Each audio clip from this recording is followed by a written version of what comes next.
Hello students. Today I am going to explain you about chapter number 10, industrial sector, and the topic is measures taken by the government for industrial development. Earlier session we have completed the types of industries according to the ownership, according to the investments, etc. Now measures economic development के लिए industries को develop करना ज़रूरी हो गया. As compared to the developed countries, developing countries have less part in the industrial sector.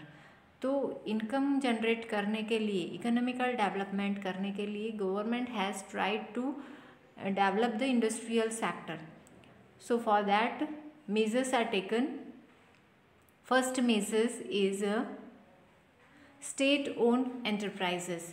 Government set up basic and key industries, means iron and steel, cement industries, that are called the basic key industries. So required heavy investment. तो ये सब के लिए ज़्यादा से ज़्यादा investment की ज़रूरत पड़ती है क्योंकि ये बेसिक इंडस्ट्रीज़ है. For their private sector is not ready, क्योंकि ज़्यादा इन्वेस्टमेंट है और रिस्क ज़्यादा होता है. जितना पैसा ज़्यादा लगता है बिजनेस में, रिस्क ज़्यादा होता है. तो प्राइवेट सेक्टर कोई रिस्क लेना नहीं चाहता था. तो इसी वजह से, और वो भी इंडस्ट्रीज़ जो है वो जैसे कि घर बनाना है, पॉपुलेशन बढ़ते जाते हैं तो रिक्वायरमेंट पॉपुलेशन की क्या है, मैक्सिमम हाउस होल्ड. तो घर और घरेलू चीज़ें बनानी होती है. तो घर के लिए स्टील चाहिए, यूटेंसिल्स चाहिए, तो उसके लिए स्टील इंडस्ट्रीज़, सीमेंट इंडस्ट्रीज़, ज़्यादा से ज़्यादा घर बनेंगे, इंडस्ट्रीज़, फैक्ट्रीज़ बनेगी, ब्रिज बनेंगे, रोड बनेंगे. तो इन सब के लिए ये जो बेसिक है वो इंडस्ट्रीज़ बहुत ही ज़रूरी है. तो प्राइवेट सेक्टर कोई इंटरेस्ट नहीं लेना चाहता था, इसीलिए इंटरेस्ट दिखाया गवर्नमेंट ने. तो गवर्नमेंट ने पैसा इन्वेस्ट किया इन इंडस्ट्रीज़ के अंदर and develop their industries. Next is of encouragement to private sector industries. जो प्राइवेट सेक्टर इंडस्ट्रीज़ थे उनको जो भी इन्वेस्टमेंट किया था उनको इनकरेजमेंट करने लगे अलग अलग तरीके से, जैसे कि कंसेशनल रेट पर उनको रॉ मटेरियल प्रोवाइड करे, इलेक्ट्रिसिटी प्रोवाइड करे, वाटर, टेक्स्ट, जो भी एग्जाम्शन देते हैं. तो उससे क्या होगा, वो कॉस्ट ऑफ प्रोडक्शन चीप पड़ेगा प्रोड्यूसर को. तो इस तरीके से गवर्नमेंट हेल्प करते थे. फाइनेंशियली गवर्नमेंट हेल्प करती थी उस इंडस्ट्रीज़ को रिलैक्सेशन देकर, टैक्स रिलैक्सेशन, सम जो बेसिक रिक्वायरमेंट्स थे जैसे कि ट्रांसपोर्टेशन, कम्युनिकेशन, इलेक्ट्रिसिटी, वाटर, तो ये सब में गवर्नमेंट टैक्स रिलैक्सेशन देते थे. तो जिससे खर्च कम होता था उस इंडस्ट्रीज़ में, और जैसे खर्च कम होता था तो कॉस्ट ऑफ प्रोडक्शन भी कम होगा, तो उस इंडस्ट्रीज़ का फ़ायदा ज़्यादा होगा. So this way the government have to give some relaxation. और वैसे ही गवर्नमेंट ट्राई करते थे कॉम्पिटिटिव प्रोडक्ट बनाने के लिए, और कंपटीशन जितना टफ होगा कस्टमर्स को उतना फ़ायदा होगा, क्योंकि वो प्राइस जो है वो रीज़नेबल रखेंगे कंपटीशन के अंदर. तो best quality product with reasonable price provide करेंगे. तो ऐसे ही private sector industries have to be develop. Government ने प्राइवेट सेक्टर में भी एंट्री की है और उनमें भी सम रिजर्व सेक्टर को अपॉर्चुनिटीज़ दी गई है कि अगर इतने रिजर्व सेक्टर है तो उसमें दिस अपॉर्चुनिटीज़ में सब्सिडीज़ देते हैं. अगर रूरल एरिया में डेवलप करते हैं तो this things have to be. तो वैसे ही government is trying for development of private sector. Next and very important topic is of import tariff. Import tariff short note में, या फिर what do mean by import tariff, ये पूछ सकते हैं. Import tariff means taxed on imports. बाहर से सामान हमारे कंट्री के अंदर आता है तो उसके ऊपर जो टैक्स पे करना रहता है वो. To protect local industries in international competition, government release on import tariff. Due to that foreign products become expensive. तो लोकल इंडस्ट्रीज़ जो थी उनको गवर्नमेंट रिलीज़ करती थी, तो लोकल प्रोडक्ट जो है वो चीप पड़ती थी as compared to the imported products. Foreign products जो है वो एक्सपेंसिव बनती थी, costlier as compared to the production and cost of sales of our domestic product. जो फॉरेन कंट्री की जो भी प्रोडक्ट थी वो ज़्यादा से ज़्यादा टैक्स्ड होता था, तो इसीलिए वो कॉस्टलियर होती थी as compared to our domestic product. जो हमारी घरेलू प्रोडक्ट मीन्स कंट्री के अंदर की जो प्रोडक्शन है उसको डोमेस्टिक प्रोडक्ट कहेंगे। उसकी कंपैरिजन में इम्पोर्टेड प्रोडक्ट जो है वो एक्सपेंसिव है और कॉस्टलियर, तो वो पसंद नहीं करेंगे। तो इस वजह से government is also trying to encourage the domestic trade. Domestic products में become competitive to foreign products and they get protection। तो डोमेस्टिक प्रोडक्ट जो है उसको प्रोटेक्शन मिलता है, मीन्स बाहर से जो भी प्रोडक्ट आई हुई है उसको ज़्यादा मार्केट में अवेलेबिलिटी नहीं मिलती है, so that is a safeguard for the domestic product. Then technical skills and training. Government जो है वो टेक्निकल और प्रोफेशनल ट्रेनिंग देते हैं डोमेस्टिक इंडस्ट्रीज़ के भी जो अलग अलग एरियाज़ है वहाँ पर। So government provides technical and professional training to domestic industries. जो घरेलू इंडस्ट्रीज़ है मीन्स कंट्री की बाउंड्री के अंदर जो भी इंडस्ट्रीज़ है उसको कहते हैं डोमेस्टिक इंडस्ट्रीज़। तो उसको कंपटीशन में स्टेबल रहने के लिए अपडेट रहना पड़ेगा, और अपडेशन के लिए and to sustain in competition, और कंपटीशन में टके रहने के लिए, स्टेबल रहने के लिए in the period of liberalisation and globalisation. और ये जो पीरियड है 1991 के बाद का जो दौर है वो LPG लिबरलाइजेशन, प्राइवेटाइजेशन और ग्लोबलाइजेशन, ये इसकी वजह से इंटरनेशनल मार्केट में प्रोडक्ट्स प्लेस करने लगे और वो प्रोडक्ट जो है वो स्टेबल रहना चाहिए। तो फॉर द स्टेबिलिटी उस प्रोडक्ट को स्पेशल बनाना चाहिए। तो स्पेशल कैसे बनाएंगे? With the improvement with the technical and professional skilled person. तो वो अगर इंडस्ट्रीज़ के अंदर होंगे technical and skilled person, professional person, तो वो बेस्ट क्वालिटी प्रोडक्ट्स प्रोवाइड करेंगे। So they are trained means government are trained the technological prevailing in the world, new type of goods, नई नई अलग अलग टाइप की जो सामान आते हैं, गुड्स आते हैं, वो सेलिंग टेक्निक मीन्स कैसे सेल किया जाए, एडमिनिस्ट्रेशन कैसे बिजनेस को संभाला जाए, तो ये सब के लिए government is trying to train the person. It tries to cultivate quality of management and as such value as possible through training. तो कैसे मैनेजमेंट किया जाए, क्वालिटी मैनेजमेंट कैसे किया, बेस्ट मैनेजमेंट जो है वो पूरे वर्ल्ड के अंदर वो प्रोडक्ट को छा जाना, तो वो कैसे किया जाए, तो ये technical and administrative skill develop करते हैं with the help of training. तो government is making the session for this training.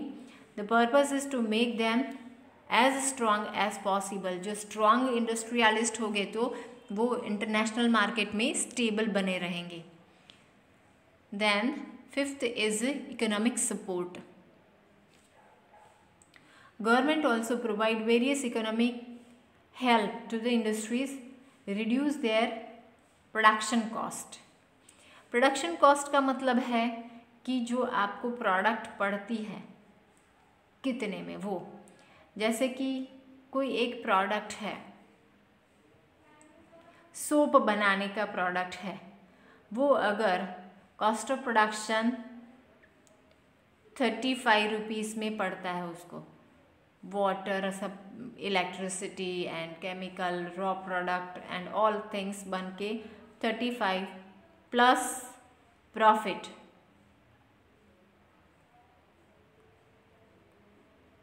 तो क्या बनेगा? प्राइस। तो ये प्राइस जो है वो रीजनेबल होनी चाहिए, क्योंकि इंटरनेशनल मार्केट में वो रहनी चाहिए। तो इंडस्ट्रियलिस्ट ये सोचेगा कि ये जो प्रोडक्ट है उसका प्रोडक्शन कम से कम खर्च हो तो प्रॉफिट ज़्यादा होगा। ओके, प्राइस स्टेबल रखनी है।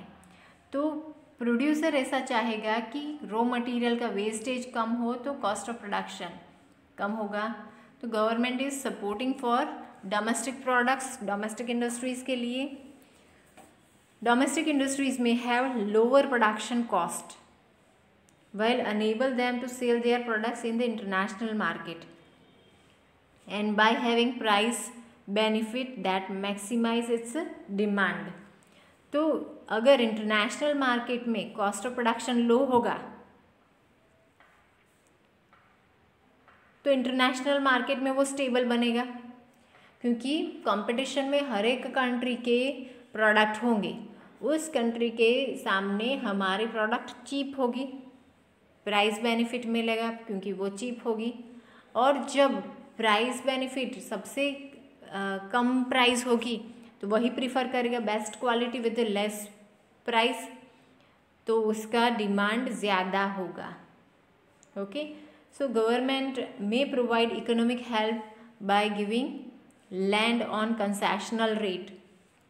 तो गवर्नमेंट इन सब के लिए, ये जो कॉस्ट ऑफ प्रोडक्शन पड़ता है तो उनके लिए गवर्नमेंट जो लैंड एरिया है मीन्स ज़मीन देती है जिसके ऊपर फैक्ट्री डेवलप करनी है, वो रीज़नेबल रेट पर देते हैं। जैसे कि 1000 पर स्क्वायर मीटर देना है, तो अगर इंडस्ट्रीज़, एक्सपोर्ट इंडस्ट्रीज़ के लिए अगर वो ख़रीदते हैं गवर्नमेंट के पास से, तो वो मे पॉसिबल कि 500 पर स्क्वायर मीटर मिले। So that way concessional rate पर अगर लैंड मिलती है तो कॉस्ट ऑफ प्रोडक्शन खर्च कम होगा। Then water, electricity, telephone, even transportation finance to be made efficient. तो ये सब के लिए भी government is trying to give the benefits to the industries. तो इंडस्ट्रियल सेक्टर को ज़्यादा से ज़्यादा डेवलप करने के लिए government is trying to give the support to the private sector and public sector both. Next is infrastructural facilities. तो आगे भी आया था इंफ्रास्ट्रक्चरल फैसिलिटीज़ के अंदर इंक्लूड क्या होता है। So infrastructural facilities include road, water, electricity, bank, insurance, sewage means gutter योजना and many more provide by the government. तो ये जो सब है वो बेसिक फैसिलिटीज़ है। अगर ये नहीं होती तो इंडस्ट्रीज़ एस्टेब्लिश करने का कोई मतलब नहीं है। इनमें से कोई भी एक फैसिलिटी नहीं है तो industries is not possible to set up without any. Due to that industries में keep their cost under control. तो ये सबका खर्च लगता है, ये सब जो है that are called the infrastructural services. तो ये सब का कॉस्ट जो है वो कंट्रोल करना पड़ता है, रीज़नेबल रखना पड़ता है। तो यहाँ पर ये एक ध्यान रखने की चीज़ है कि availability of infrastructural facilities, industries can save their money. तो ये सब जो अवेलेबल होता है ऑन टाइम पर, तो facilities save their money, time, effort and to attain less cost level. तो ये जो सब है वो टाइम टू टाइम मिलती रहती है। जैसे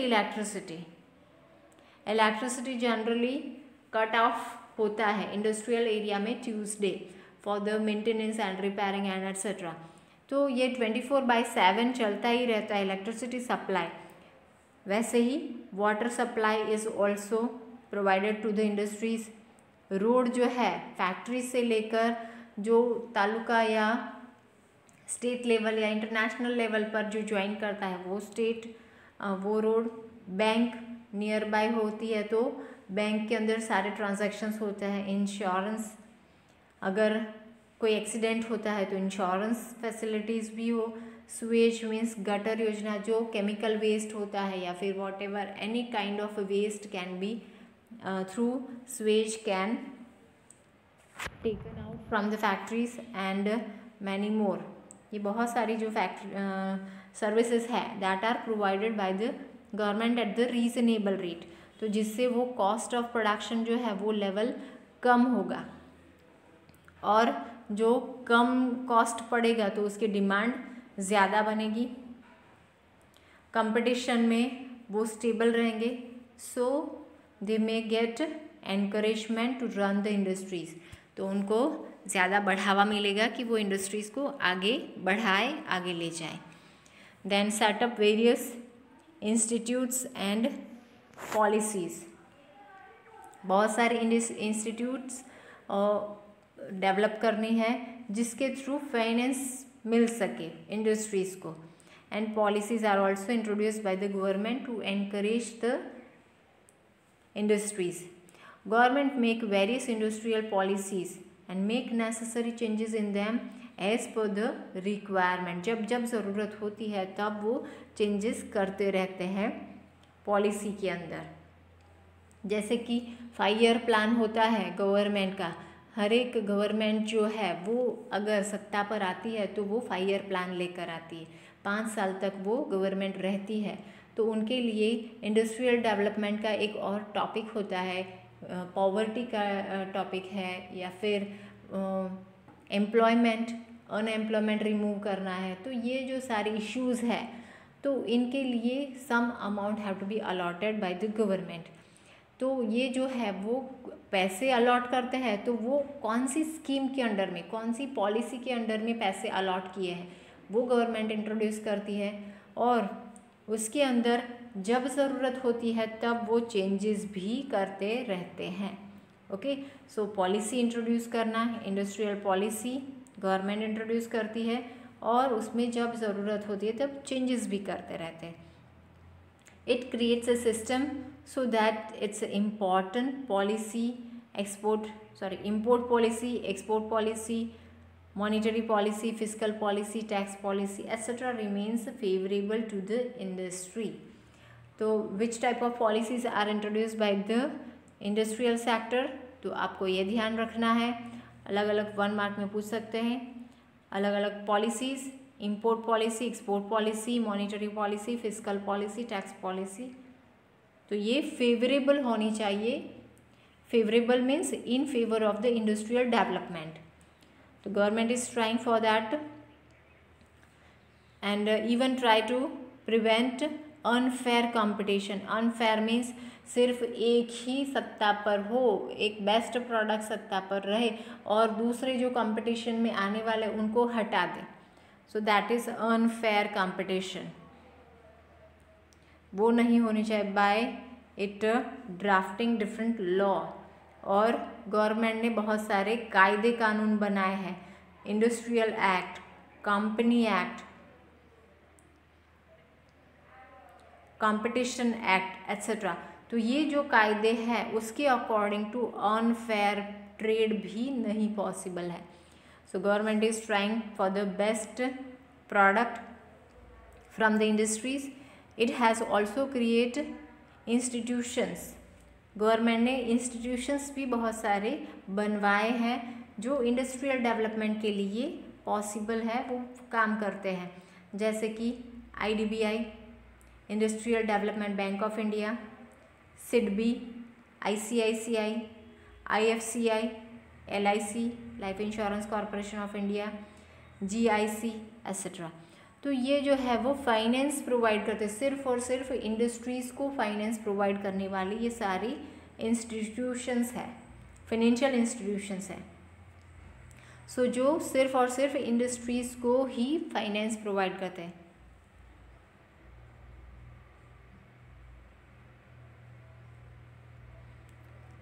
it also tries to attract foreign investment, और ये जो पॉलिसीज़ है वो फॉरेन इन्वेस्टमेंट को भी अट्रैक्ट करते हैं।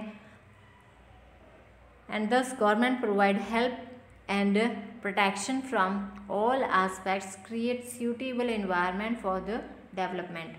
तो गवर्नमेंट बहुत ही अच्छे से ट्राई करती है कि इंडस्ट्रियल डेवलपमेंट शांति से हो और peacefully, that have to be protected by any. तो हर एक जगह से वो प्रोटेक्ट हो, सारी इंडस्ट्रीज़ में प्रॉफिट ही हो। अगर प्रॉफिट होगा एम्प्लॉयमेंट जनरेट होगा, और एम्प्लॉयमेंट जनरेट होगा पॉवर्टी दूर होगी। So government is trying their level best, जो कम से कम प्राइस में हो तो एंटरप्रेन्योर को भी प्रॉफिट मिले, मुनाफा मिले। तो फॉर दैट इंडस्ट्रियल सेक्टर को ज़्यादा से ज़्यादा डेवलपमेंट करने के लिए government is trying most. So this all are the measures taken by the government. Next session में शॉर्ट नोट्स आएंगे आपको सेज के लिए, special economic zone. So we have to discuss next session. Till that, thank you.